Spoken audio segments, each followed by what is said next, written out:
My name is Paul Hughes. I am Westmeath County Council's Decade of Centenaries Historian in Residence, and this is the story of the burning of Moydrum Castle.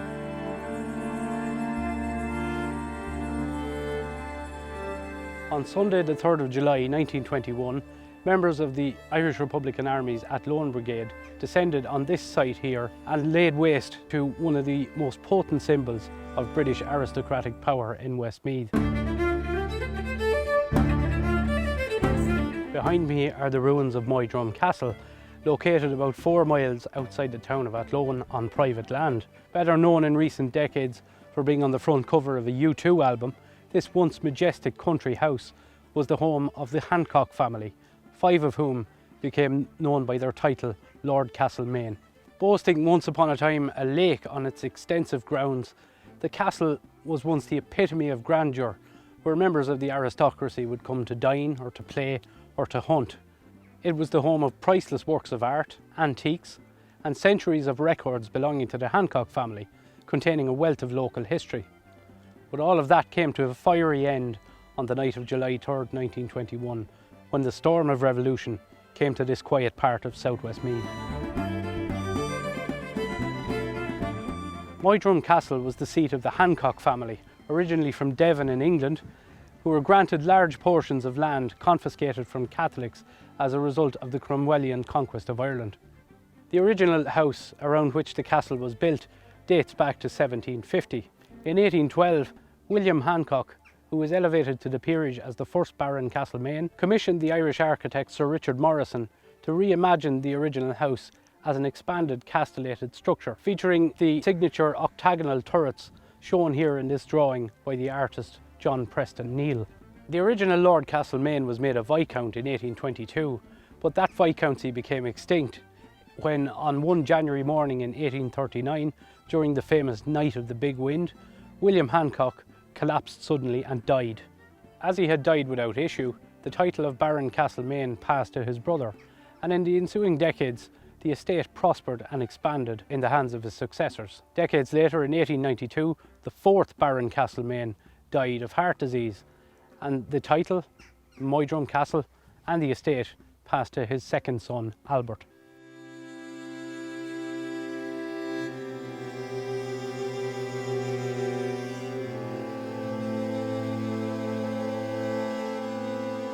Albert Hancock, the 5th Baron Castlemaine, was the owner of Moydrum Castle at the time of its destruction. Born here in Athlone in 1863, he was carefully groomed for membership of the British governing class. Educated at Eton College and at Christ Church, Oxford, he also served as a soldier with the Royal Inniskilling Fusiliers. In 1898, he followed in his father's footsteps by being elected a member of the British House of Lords as a representative peer. The following year, he was appointed Lord Lieutenant for Westmeath, a post which had also been held by his father. The Lord Lieutenancy of Westmeath was a ceremonial position, but what it effectively meant was that Lord Castlemaine was the official representative of the British sovereign in Westmeath, that being the King, or as it was at the time of his appointment, the Queen. He held this role until the establishment of the Irish Free State in 1922.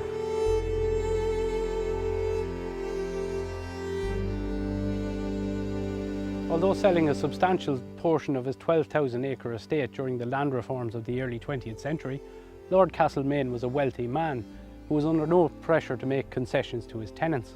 In terms of his political outlook, Lord Castlemaine was a steadfast unionist and an indefatigable opponent of Home Rule. In 1912, he was elected president of the Unionist Club of Westmeath. He was also vice president of the Irish Unionist Alliance. He was outspoken in his anti-Home Rule views and had ample opportunity to voice them in his capacity as the only unionist member of Westmeath County Council after 1914. It was perhaps due to these deeply held convictions that in November 1913 a shot was fired through the window of Lord Castlemaine's drawing room here at Moydrum Castle. On the outbreak of the First World War in August 1914, Lord Castlemaine threw his full support behind the British war effort, heading committees to raise funds to send ambulances to the Western Front. While for men of his outlook, the outbreak of the war presented an opportunity to reaffirm Ireland's connections to the Empire, instead the conflict was the catalyst for the emergence of a radically different political consensus. 1916 brought the Easter Rising, and within 2.5 years, Sinn Féin swept the boards at the December 1918 general election and established a separatist parliament known as Dáil Éireann in Dublin. The ensuing guerrilla war launched by the IRA led to patterns of warfare and violence that culminated in events like those here on July 3rd, 1921.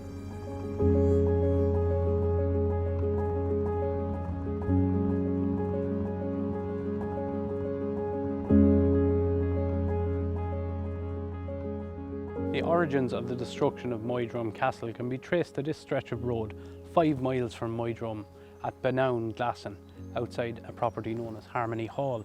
On the 20th of June 1921, Colonel Commandant Thomas Stanton Lambert, the commanding officer of the 13th Infantry Brigade based at Victoria Barracks at Lone, was travelling back from a tennis party at nearby Killinure Lodge.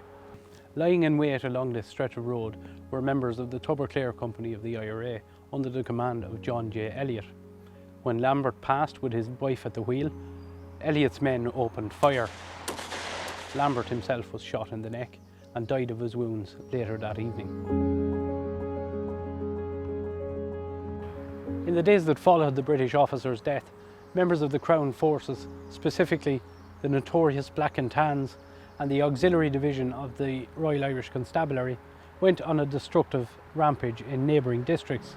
Falsely believing that Lambert's assassins had escaped to County Roscommon, they crossed the county boundary on the 21st of June and set fire to at least 50 houses in the village of Knockcrothery. About a week and a half later, they returned to Westmeath and set fire to a number of houses in Coosan and Mount Temple. In Coosan, for example, residents weren't even afforded the time to dress themselves before being ejected from their homes. The IRA's active service unit operating around Athlone then came under immediate pressure from its general headquarters, or GHQ, to respond to this violence by burning the homes of several supporters of British rule. But Thomas Costello, the officer commanding the Athlone Brigade of the IRA, weighed up the pros and cons of this strategy and decided to take another approach. Instead, the seat of Lord Castlemaine, the King's representative in Westmeath, a member of the British House of Lords and a fervent unionist, was to be targeted for destruction.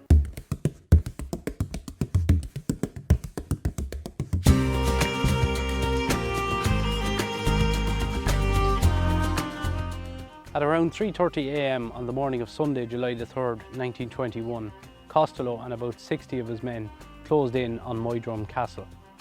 Lord Castlemaine was in Scotland at the time, but his wife, Lady Castlemaine, and their daughter Evelyn were still on the property, along with their servants and staff. Eager to set himself and his men apart from the worst excesses of the Black and Tans, Costello explained to Lady Castlemaine what his intentions were, what the IRA were about to do and their reasons for doing so. He ordered about 10 of his men to enter the castle with Lady Castlemaine and to assist her in removing some valuables. Then he ordered his men to douse each of the rooms of the castle with petrol as the IRA began to set the fire. After igniting the petrol, the IRA party withdrew and gave a military salute to Lady Castlemaine, who, as Costello recalled, remained very dignified under the circumstances. As the Republicans disappeared into the night, the castle was engulfed by flames and by morning was left a smouldering, unsalvageable shell. The total damage caused to the building was in the region of £100,000, which in today's money, adjusted for inflation, is about £6 million. Costello, who had relatives working on the Moydrum estate, later told the Bureau of Military History that Lady Castlemaine refused to identify him or any of his comrades to the authorities, telling Crown Forces that, quote, "the men who burned the castle were gentlemen and behaved as such." The destruction of Moydrum Castle may have been over in a matter of hours, but the incident lived long in local memory. My name is Councillor Frankie Keena, Cathaoirleach Westmeath County Council. This evening we're standing here in the grounds of Moydrum Church, which is located about 200 metres away from Moydrum Castle. I live myself only about 50 metres away from this particular site, and this particular location has a really significant link to Moydrum Castle as we approach the centenary of the burning of the castle. The location here is on a very high elevation area, and it was reported, as been said, as being a viewing point for the Republican forces and to look out for the British soldiers on the night of the burning. So it's a great elevation view over Athlone.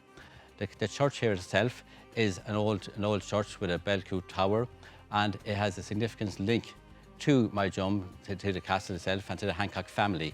And it is reported that a number of the family members of the Hancock family are buried here, but the graves are unmarked and the headstones are not there anymore. As we approach the centenary of the burning of the castle, it is so important that we record and we document the effect of the burning of the castle on Irish society as we go forward.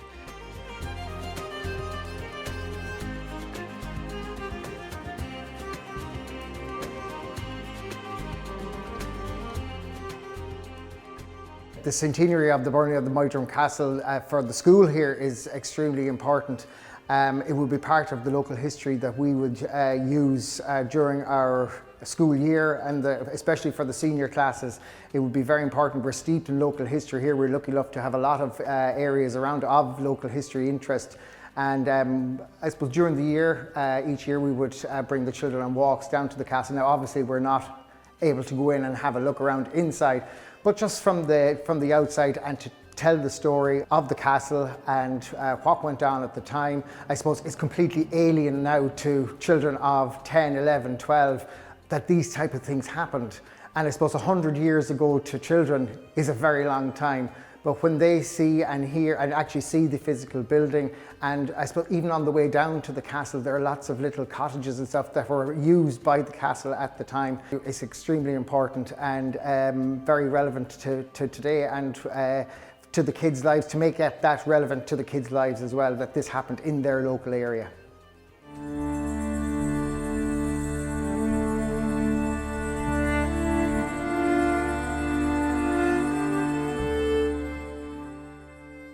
The impact which the burning of Moydrum Castle had on the local community was profound, and it was felt most intensely by members of the Hancock family. The Hancock family vacated the Moydrum estate and resettled in Wimbledon. In 1924, Lord Castlemaine sold all of his land and estate to the Irish Land Commission, 13 years before his death.